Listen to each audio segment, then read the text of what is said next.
Omo chini papa kuma. Omo kaise omo sudie ebeba. Mesi NDC for. So omo cheche ba kuma. Omo kai. Enyansa for no omo NDC no. Omo ntu omo no.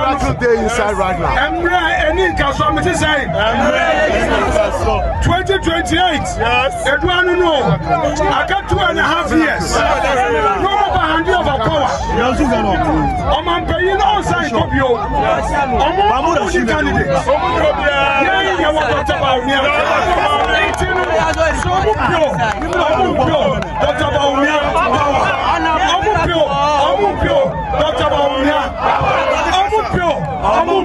Dr. Baumia. Dr.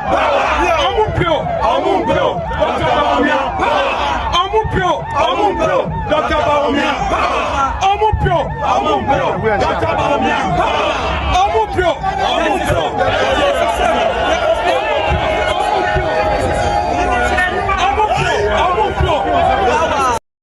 Ya kaya hupom na ya china ya papa Dr. Baumia obama power na wonso wa dey umato kukudu ya fa sumji enante na afọ iyoko die afọ iyoko die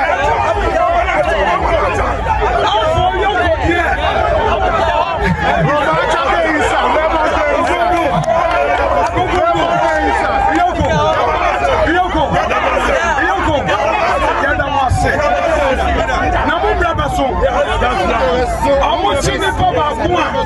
Omo kaise omo sudie ebeba. Mesi NDC for. So omo cheche ba kuma. Omo kai. Enyansa for no omo NDC no. Omo ntu omo no. Inside right now. Emre eni nkaso me say. 2028. Yes. Edwanu no. Aka 2.5 years. No more hand over power.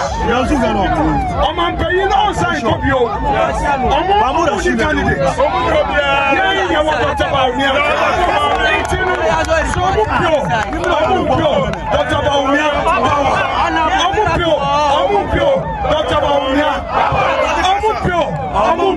Dr. Baumia. Dr. Baumia.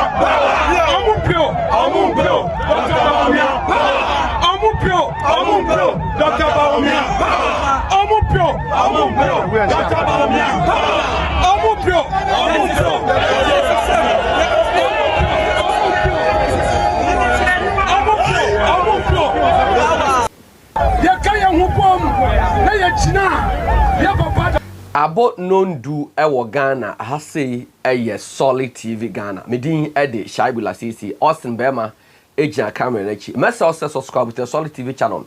Aya like page no na share link na fe so no comment ewo comment section na ene ya transia. The new patriotic party eye demonstration na omaturi din say Ghana's democracy under attacks. And indeed, yebusa say Ghana democracy is it under attack?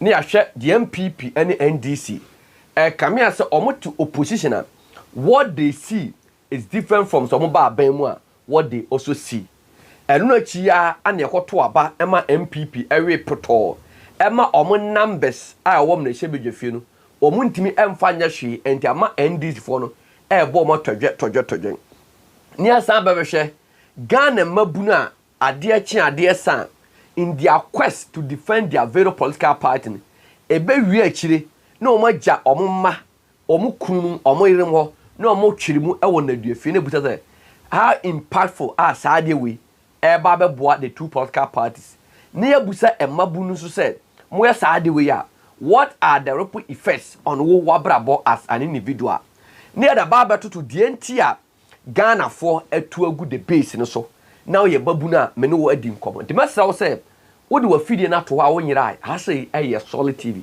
aha ne ka na se sitie na eno na no ensem bi akoso ewo eno na demonstration ni mu a ye de betoto anano de ekoso ebra na NDC to opposition ni abusa say ade a wo ti opposition a wo complaining of no wo baban mu a wo ye the same thing ade a na also ti aban mu a na fi say wo de ye wunua na fi say eye no ene wo bo opposition ni e de ye wa wo so complaining of so the future of Ghanaian youth no how good has these leaders planned it for the next generation?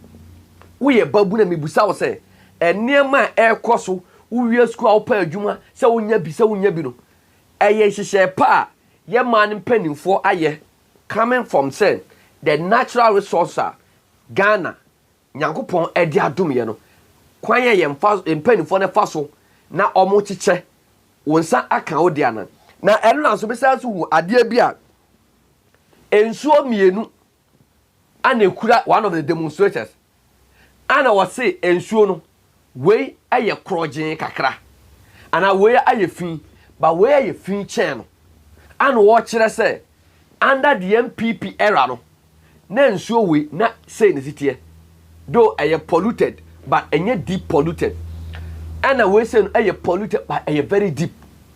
The NDC in opposition Sami Jemfisu did that ensuo no ebe kire ye na ebusa say ensuo ni mienu no emu de hin ane enoma yeyi ba ko say media ne ye polluted ba wo de ne aye deep polluted another more polluted chan media no emu de hin ane enoma yeyi emu de hin ane contain toxic substances are eba affect nipa liver kidney emu de hin and I get it way into a new and a duana emrofo ebe makwa se yemfa mra omo dwa emeton na obi aba be kan say me makum nipa ba mekum 2 ba wakum 10 emu de hin ananya nipa kum na these are reasons here NPP and NDC they be omo free say Ghana no nyagopon e de ache omo especially the new patriotic party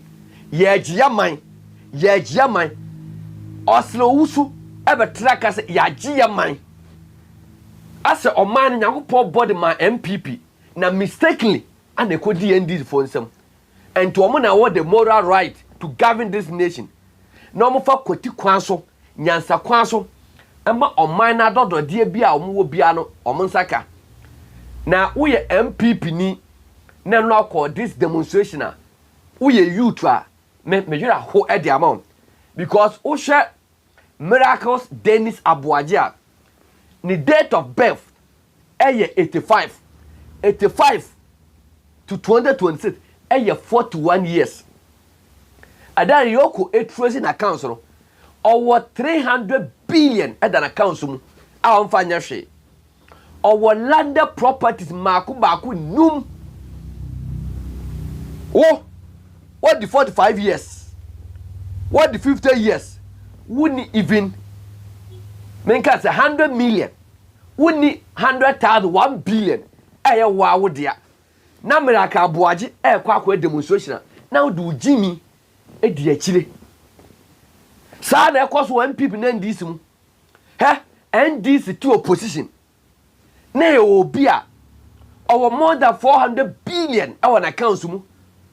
Our landed property more than 10 or NDC ni because President John Dramani Mahama first time no onya kwanya serve it mean these properties omo ko opposition na omo demonstration na ye NDC ni asabio one even 100 million no one dia make 10,000 what the 50 years now do Jimmy this demonstration we echi na busa ho say NDC for over 400 billion our my council make 4 million Ghana cedis our my council 30 million Ghana cedis 40 million Ghana cedis our na council by virtue say on your opportunity ebe serve o man no ye ni mo market 8 years but omo fa kwatu kwan na o ma wi o man sika o ma wi o man nsase o man ajapade asisi dan bebre awo oba ebuwu koshini na ye demonstration e de ama MPP aba abamu na wudi akire because wo no de wo deserve aye free education anya papa de wo deserve aye health insurance a wo de call hospital entimi nto ma ye do papa ema de wo deserve ne say wo no ye do ba to pick up to even pick up inside na air condition ya so no mu won ka ho enti ye kwa party chairman woman organizer ebia secretary omum te pick up inside na wo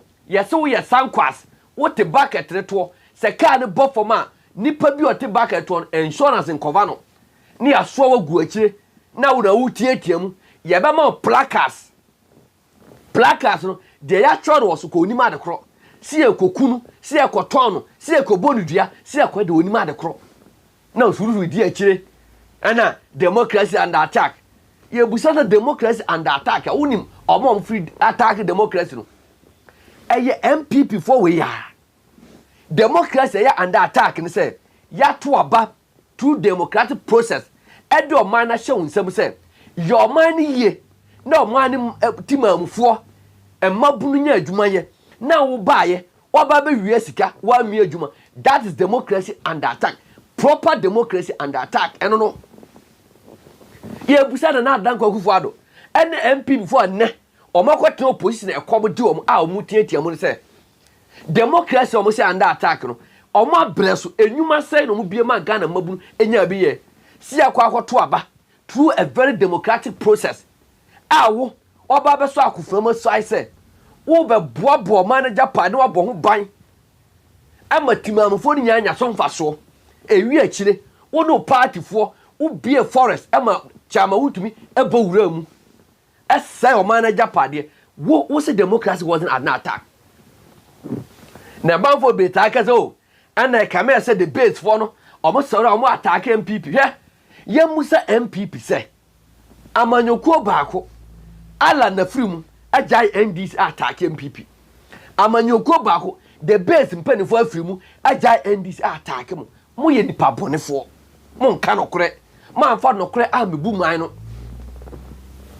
he o man panikufo bebu o man a me nyina hu kwan ye fa to bu man no man panikufo abreso se mo man panikufo appointees ya obi betima post to say me after 7 kufo government 8 years no me wo even 200 billion e se me pass bare ne me la kra boaji exact DC etimi busu se owo 300 billion at an account mu owo efie fefefe ewo akuapem latte owo bi ewo East Legon owo bi o Springton o 15 acres of land but 85 ane ewo Meraka Abuaji ti 92 no odi mfie sai a wo MPP ni ye omanfo a obo no 92 omuna manyuko na nante ye ba nipa no ene what been for the sense bu say ya ban ye eba from 2001 to 2009 and the about 2017 to 2025 no me more even 100 million ho no mo ya sabisa demonstration we na mudidi akire na sabi enla mi hu se obi ede afayo marking asini kon se on kasanchire Ghana fo afayo marking en kasanchire Ghana fo nti osu obi kon na wo sa ni para ya sa ni musa se MPP ba ede na obenya obu di mo platform obunya pick up to obi emfa afayo marking tram na wo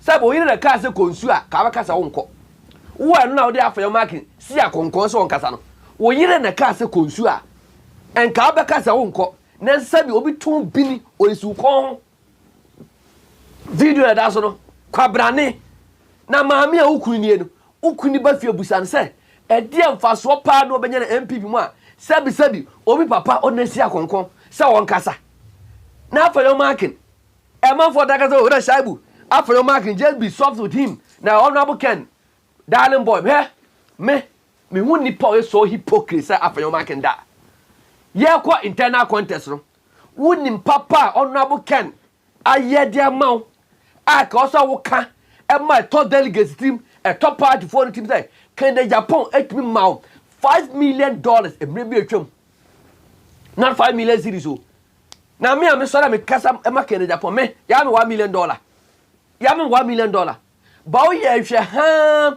ama mo to aban tia can Japan we na wa fere marking ebetra ho obeka Kenya Japan ensempa. It was medicine after death. After your market, very hypocrite person. And then when I walk quining and say, or quite my NPP about bem, I'm a son now called to ECG so board so I'm why you near my person. Now me will be off those I will cool down with that for your market. Neck in the Japan boy, the engineer in the Japan boys.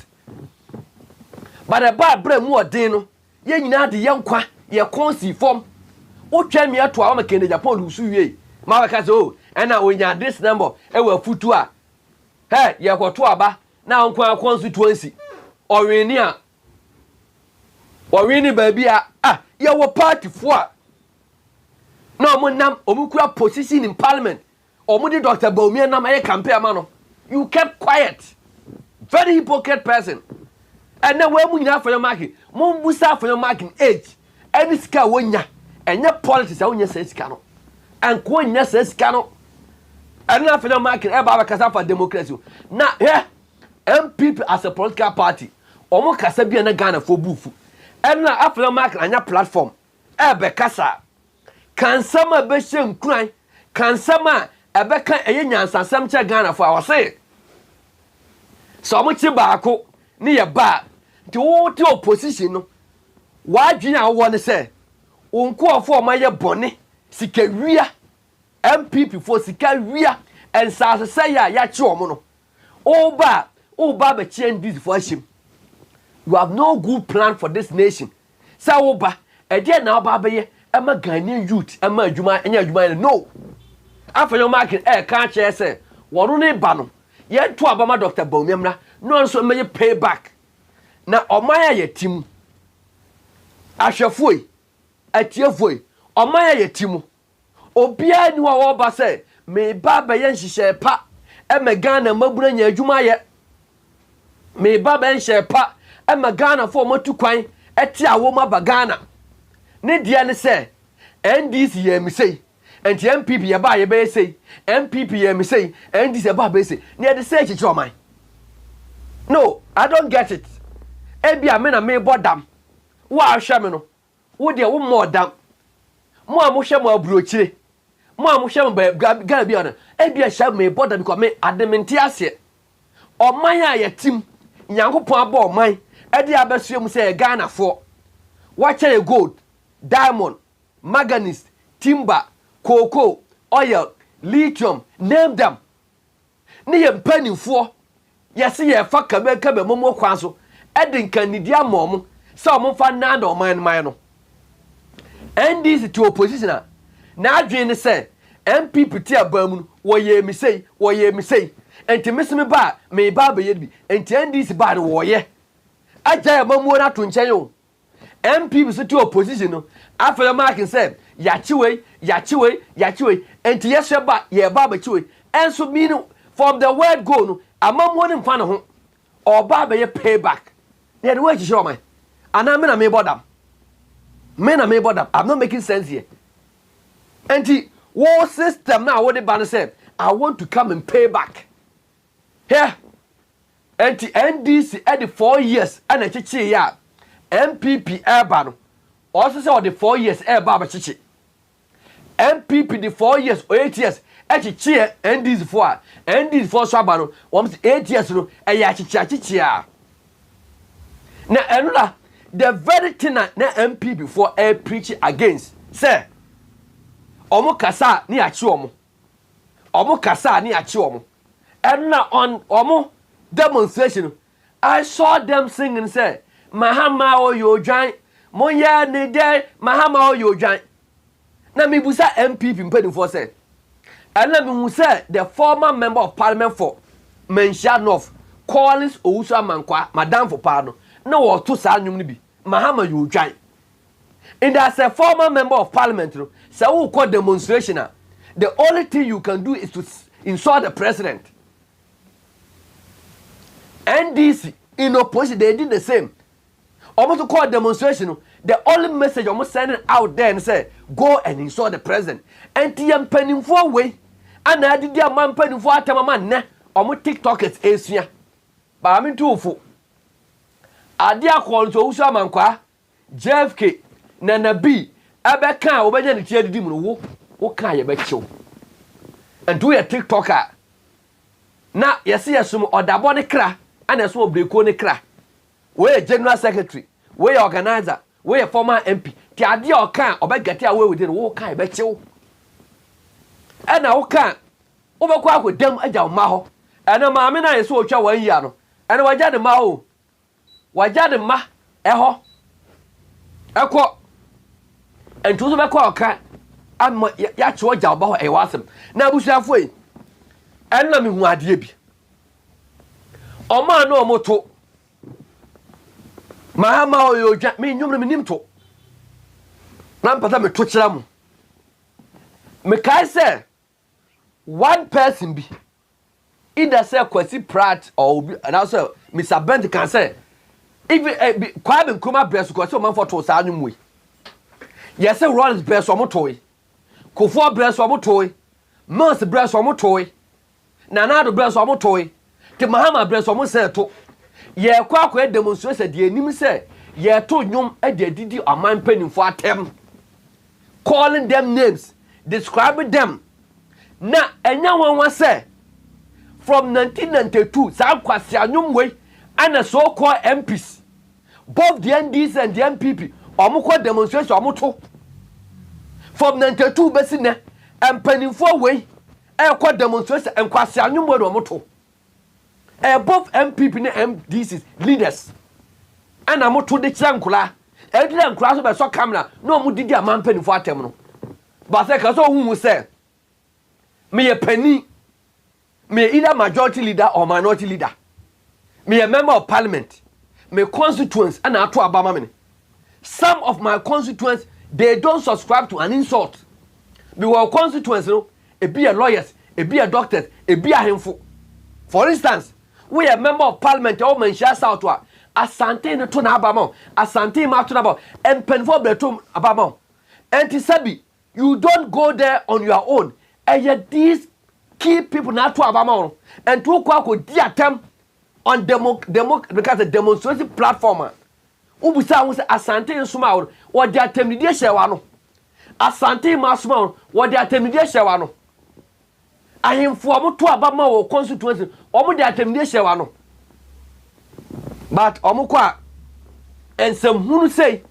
ana demonstration omukoye me demonstration there ayo bia democratic right but as I from 1992 besine we've not changed our style of demonstration enutinu ye be demonstration na wie na ade crop potting na ye ho demonstration e da so gina ho and then now say from 1992 ebesine ye say 34 years ye democracy at the more than 34 years but still in terms of development o man da so won twetwede unemployment rate ade chi ade san e ko nanim me say alla me ni nua ba bi di nkomo UK. Now I was astonished.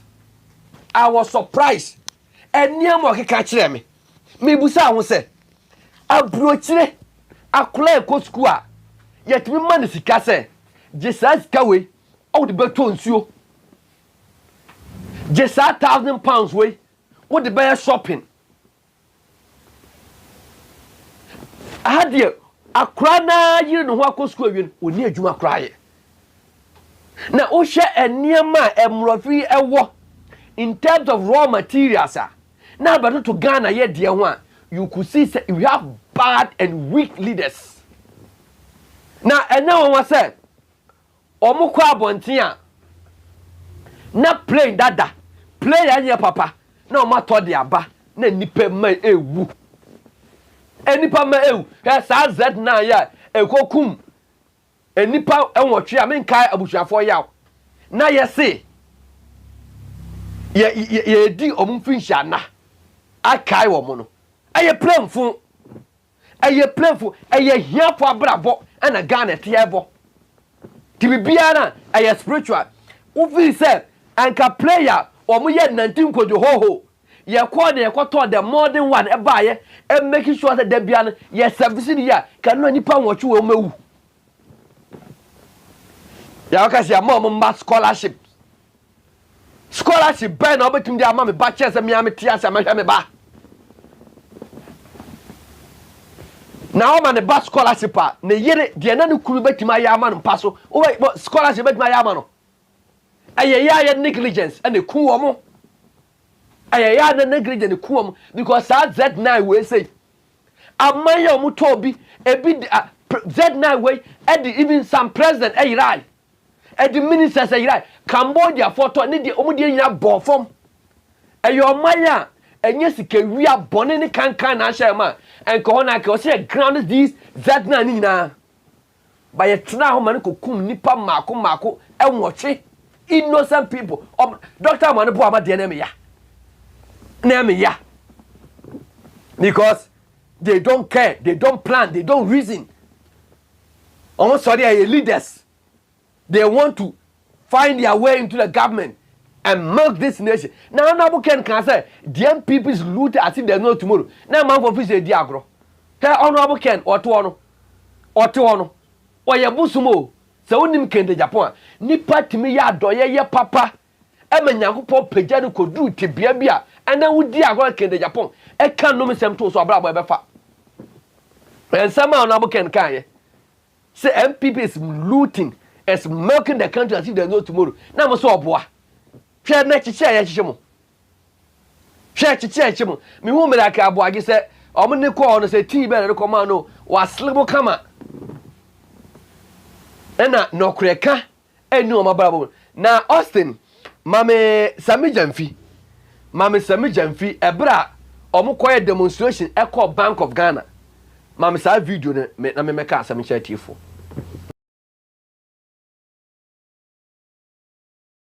We embarked on a demonstration dubbed Occupy Bank of Ghana.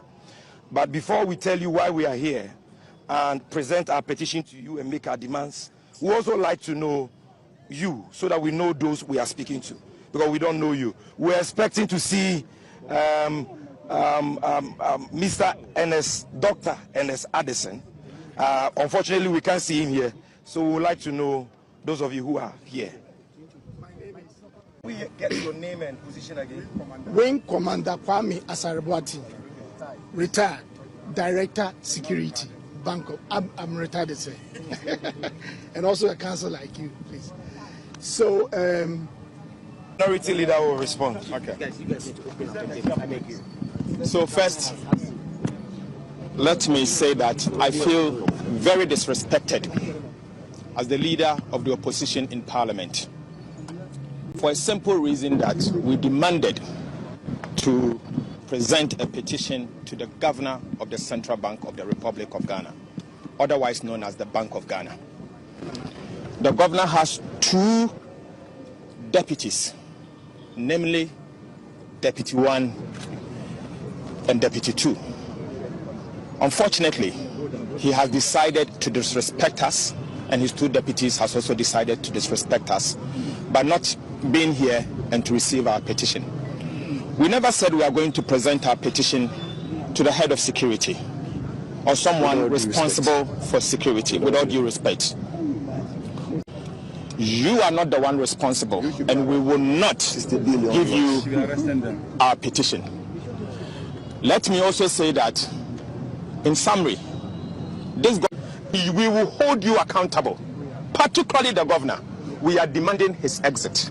And now that he has decided to disrespect us, we will not present our petition. We will go and come back again. We will come back here again. And we will come back and demand to see him in person. The crowd you've seen is just the beginning. We will come back again. And I assure you, trust me, we will come back again.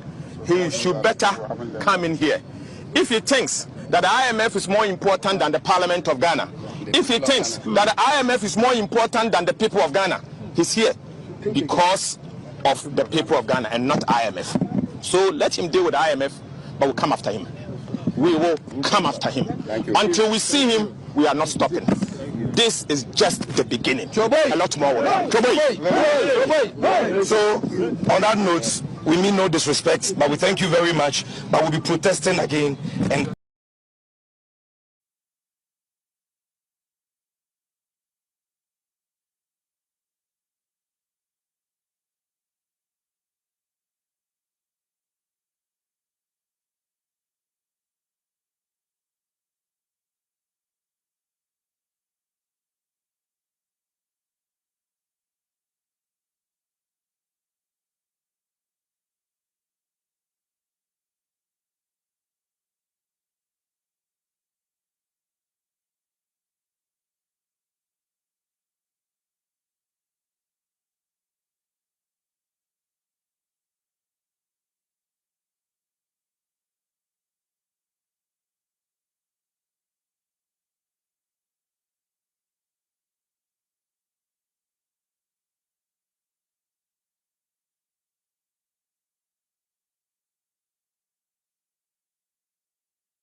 To nominate only you to come amount to disrespecting us as a political party. I'm the leader of the party in parliament. You have the general secretary of the party here. You have the chief of staff of the flag bearer. We have the chairman of the Constitutional Affairs Committee of the party. Members of parliament and the leadership of parliament are all here. But to disrespect our democracy by only nominating you to come, like I said, with great deference to you, it doesn't match it. So it means that the government does not even take serious the grave issues before us. That notwithstanding, we are Democrats and would want to nominate only you to come amount to disrespecting us as a political party. I'm the leader of the party in parliament. You have the general secretary of the party here. You have the chief of staff of the flag bearer. We have the chairman of the Constitutional Affairs Committee of the party. Members of parliament and the leadership of parliament are all here. But to disrespect our democracy by only nominating you to come, like I said,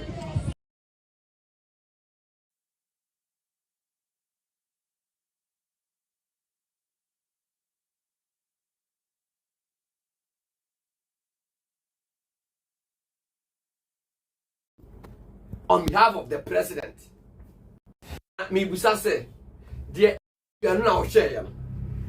And the Samijan from the art of what they are sharing. What the difference? Now, and after your marking would take the buyer. And I'm who say, NDC for a status so air circulating. After forcing any Samijan video. Naturally, say, now NDC for two opposition. No. Adia no almost again says the Dacha Kwama. Senya to me, na NPP for a demonstration. And where ye nipa best smano. I'm not going to receive on petition or Mompet. Now, Omuti opposition, Omu plans wasn't how or my governor or many year. Emma or mine and Mamono, as soon was so. As soon was so. The origin will say, Adia, Anano, Yatia, Abai Nechi, or Muya, see also by time Mamono so what they chida, Adia be your mechanic. And I'm saying that I don't want to receive petition. And the MP before someone tiasi. And here Busa said, and no more demonstration I'm quiet. And so fast for any day. And you know what are my plans in terms of your power? I did a my team for one tongue. But I don't want to a grant interview be. And not deal with the MP before I tell what the dear for your market attempt and our class and part. And the dear for your market attempt was it just a few poco dear. Now I say Peter so I don't bear mother so no the name of squabble. For OP so because the war moon, they shouldn't be just for poco dear. You would your son sembra. The women's brigade said, "Now, King Joyce Bauer, the Fenyaman could me be and no catch me, send me nobody. Obetimi agina ho akachiro mu nyina se oba besia magina wanim president ye call program no ena omkache chief of staff say opeso obi animu odu kakra ne kokoje petition anya se kakra opeso obi animu odu na okokoje petition because onu they definitely out chief susu ntimi nko all the deputies obi awayi nase president na ya betimi akọ man penye free Jamaica. No, yes. Okay. Obetimi akọ intimo manenko. Me kokra na Marietta say one me be ba be ma me support am say oh sister o de tina ha na ye de obeye na say yesi me nkwa duty calls aso ye duty intime fa me back. Me nya call no omo ka kire me say omo bedu ho 11 omo dru ho be 12:30 me say me office twen na am say na mo kran ka mo maame etna office like a co-program ni wie ansan ka meba beto obi ye ko gina park sui besi enene nkrofo yimpi ho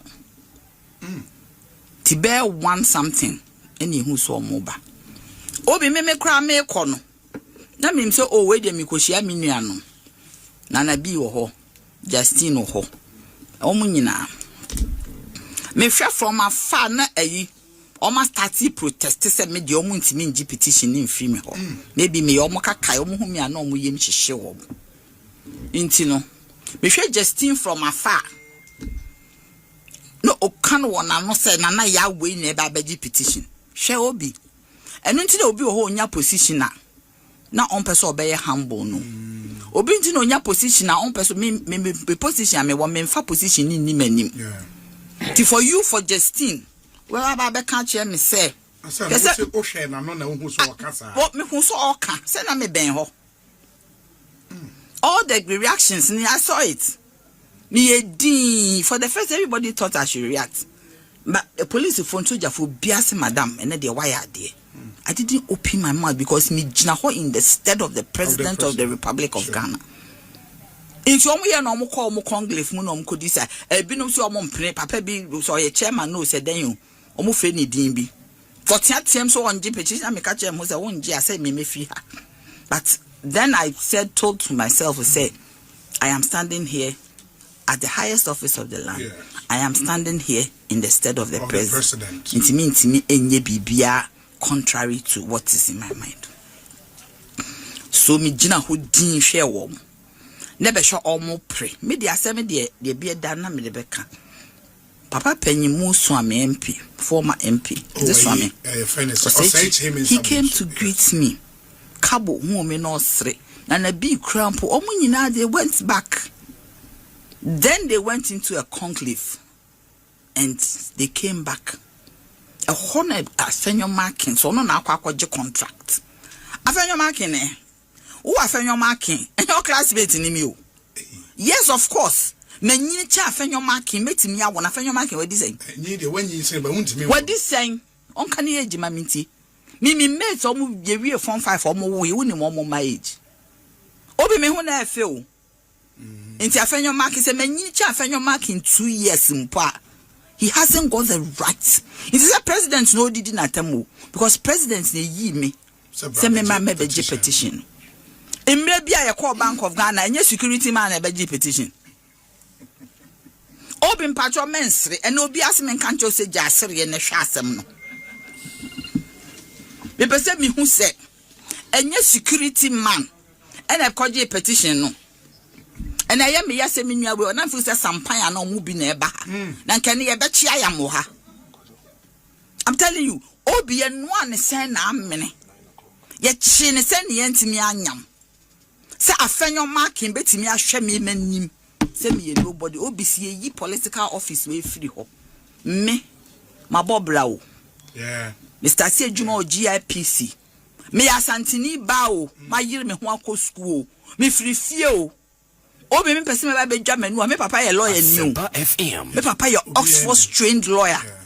I am the daughter of a lawyer, a pharmacist and a minister. Me free fear to team you fi. Ya to team wakwan ho na me ton yogurt. Afenyo mark in time I me mo GIPC no wen. What right has he got? Say President Abobi. So my magic petition you saw the person. NPP wants respect, but they do not know how to give respect. Especially to women. Justine Kodia. Time I was so kwano. No one in am form or shed drosso. Yeah, ne namaso kwana ye no. No, Pacho. So we deal out of his sweetheart, please. Please don't start. Please don't start. That's the point. Please, I beg you. Sweetheart, I like you. Over penty me person me myself. Because if nobody told at that point, said what Afenyo was saying is not right, then nobody has a right to come and tell me, said, me Busa Obi, I am very decorous with that. No, but two wrongs too don't make because the point is that Obi. The way she eventually said, Omode petition him out eventually. Now, one farmer, me found, but one has to petition, crowd the man, me post your sign signature near see. I didn't want to. But why not they share with him? Almost you almost because they send me nobody in almost your deputy, your friend is saying women's organizer. Oh, yes. I find your catch them me say because they say me nobody in Tino. Then they don't expect me. See, I'm chief of staff, I'm deputy chief of staff, I'm me nobody, me a senior government official. I find your marking. How I mean, again in Denesi. Just in could be a time I won't call me a general secretary, me I'm a general secretary. Uber told me why pack. Now frame is senior. And even answer.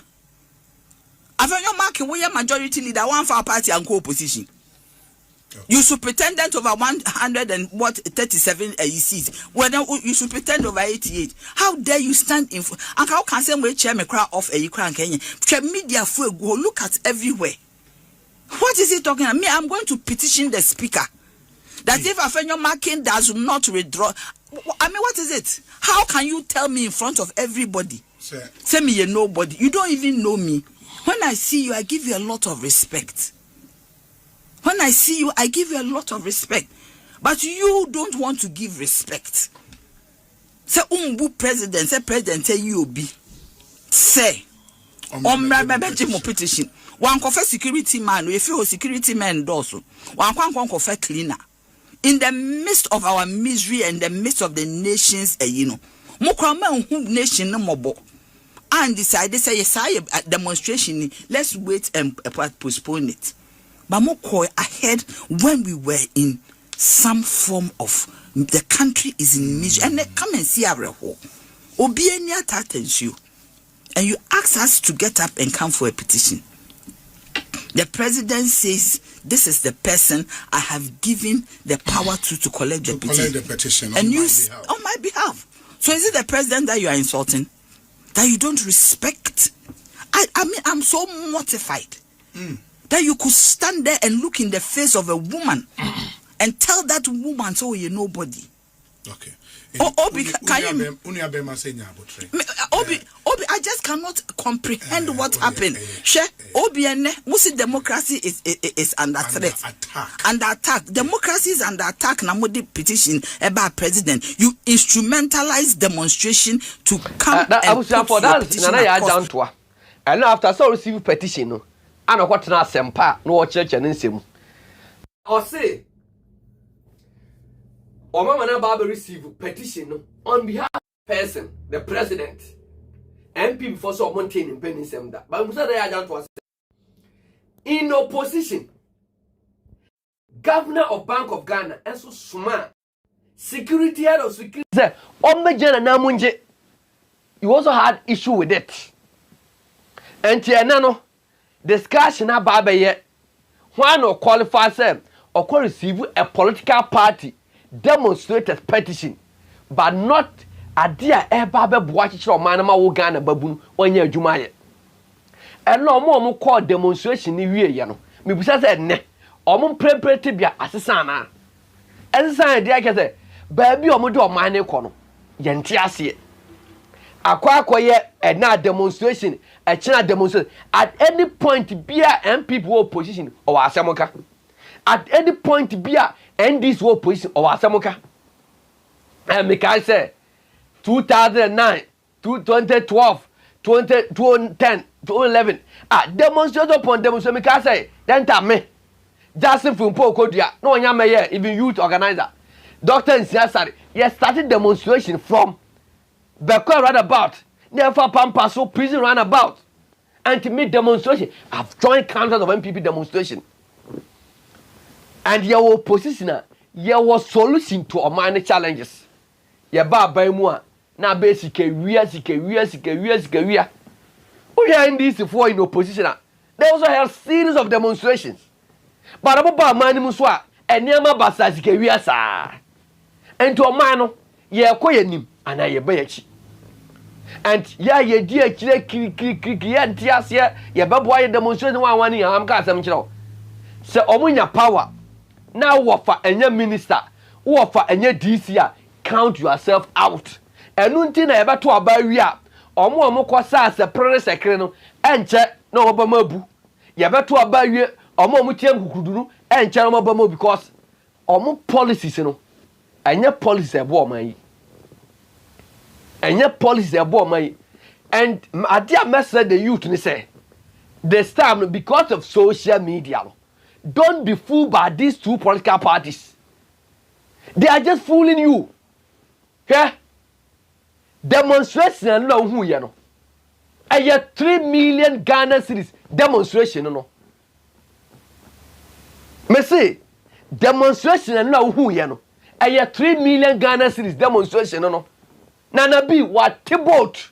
Sa demonstration way 3 million demonstration 3 million who ni pani. Nana B at boat 3 million Ghana cedis and can skadada no 30 billion e hu nipa na hu wabonti no Nana B at boat Nana B what boat me say 30 billion hu nipa na hu omo park no so no hu omo on the street no so no obi at boat na obi akwaje 30 billion some of the Bible organize demonstration. Now a nipa way and who am on the street. Now who dear chida busa who say 30 billion who say no nyaye. Now I'm gonna say na me enla issue solutions are na NPP propose no. Enye no achi amu fira ban mu. Enla sama NDP before kan and I said enye no achi amu fira ban mu.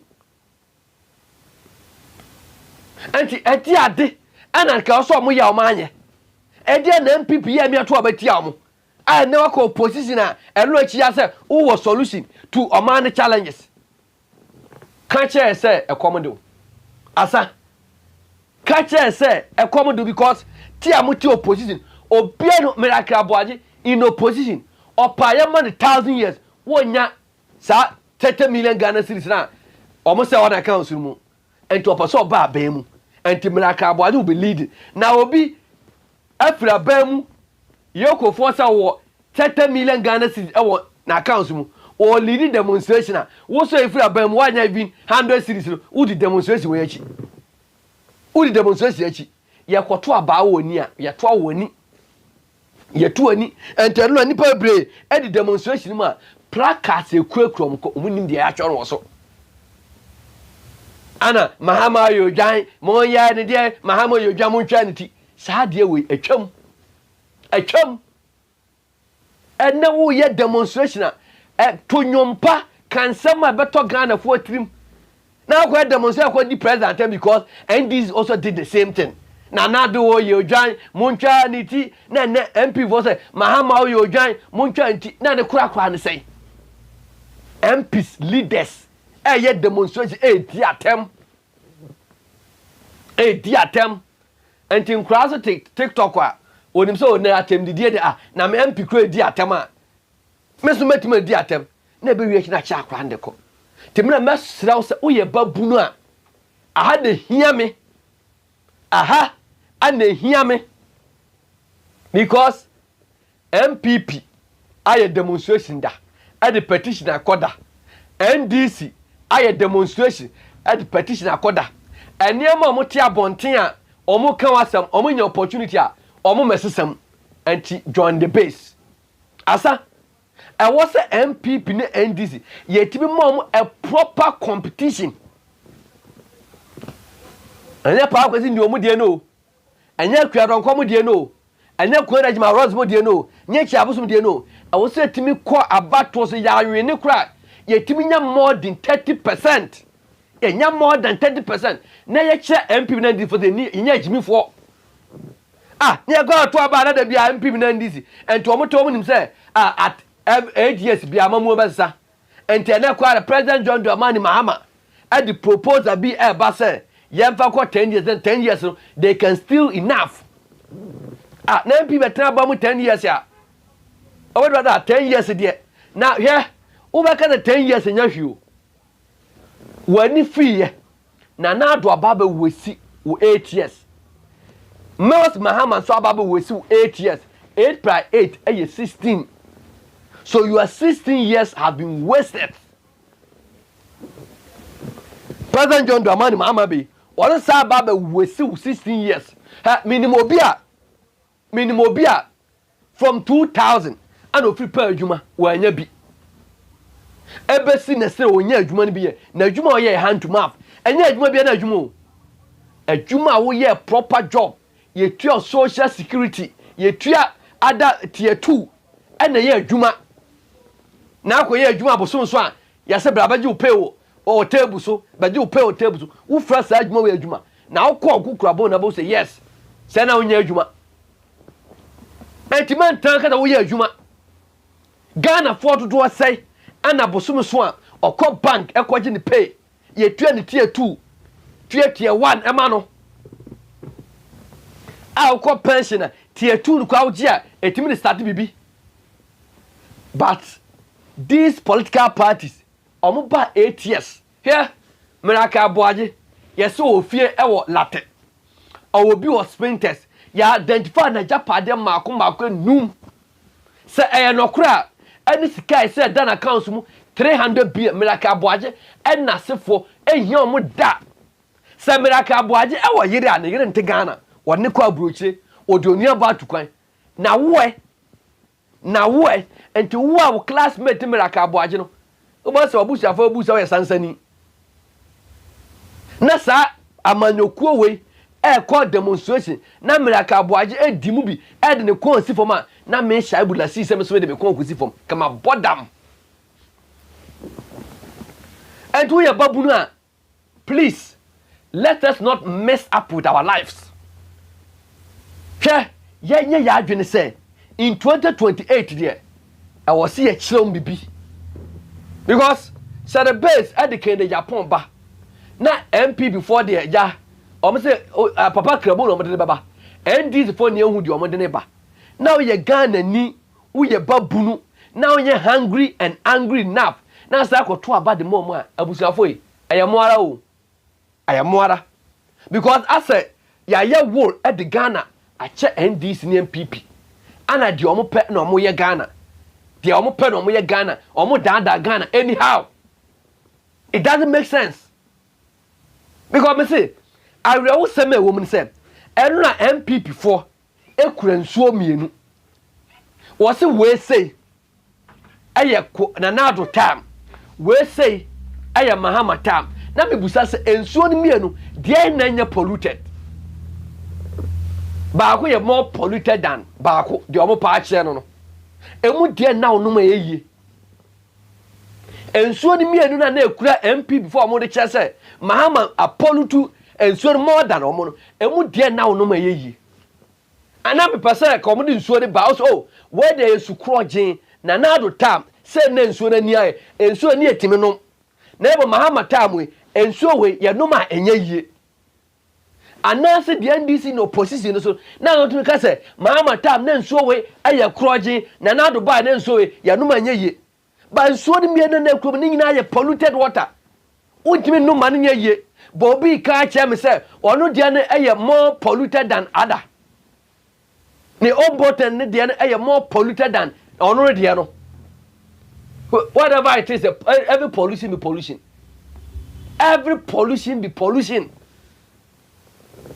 and so don't take inspiration say na MPP wa ban mu na nsuo no aye polluted but na nye deeply polluted and this by aye deeply polluted obra so ne anum nsuo na yeyi ana o mai say ya say o man ana ye titimu emma bunu ye titibu and mamika asam ncho ye mfa wonsa enko ball MPP colors bu ye mfa wonsa enko ball NDC colors bu wona on the lesson day no obe wo kutu pool say akoto aba and the other day o say the MPP and NDC chire ho knowing very well say they cannot even plan for themselves and I talk of you omo plans bi ya cake emwa wa bra bon kon kan ba bi ada ndi pom ntuma nugu abusuafo me din ede shaibula sisi awia me ne kodwa amankwa betena se na de obia ye de abre fa sedama osin be ma ebehia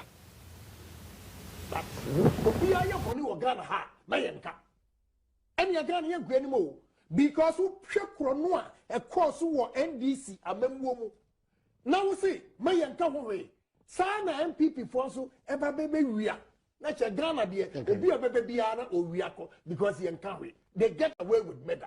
People have to be punished. So Alhaji Batume should stop what he's doing.